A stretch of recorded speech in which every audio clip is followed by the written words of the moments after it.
Hello বন্ধুগণ, অনুরাগের ছোঁয়ার আগামী পর্বে দেখতে পারবেন সূর্য এক বুক কষ্ট নিয়ে বিয়ে করলো চারুকে। লাইক দিয়ে বিস্তারিত জানতে থাকুন।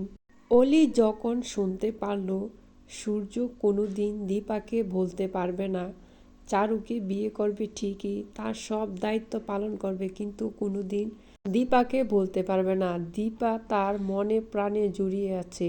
দীপা আমার 2 সন্তানের মা। অগ্নি সাক্ষী করে আমি দীপাকে বিয়ে করেছি।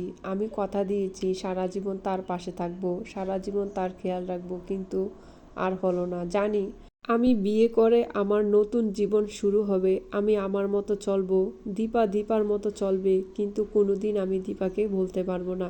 দীপার জায়গা আমি কোনোদিন কাউকে দিতে পারবো না। যখনই অলি এ কথা শুনলো তখন বাবাকে বলে, আই হেট ইউ, তুমি আমার সাথে কথা বলবে না। এই বলে অলি গিয়ে রুমের দরজা লক করে ফেলে। ওর জন্য আমার পরিবারকে ছেড়ে এসেছি, তুই দরজাটা খোল, তোর সব কথা আমি শুনতে রাজি আছি। আমি চারুকে বিয়ে করব, তোকে আমি কথা দিলাম। তুই যে শপিং করে নিয়ে এসেছিস আমাকে দেখাবি না? তখন অলি বলে, বাবা আমি তোমার ভালোর জন্যই বলছি, চারু অনেক ভালো মেয়ে, চারু তোমাকে অনেক ভালো রাখবে, আমাকেও অনেক ভালো রাখবে, সে আমাকে অনেক ভালোবাসে, সে শুধু আমার মাই হবে না, সে একজন আমার ভালো বন্ধু হবে।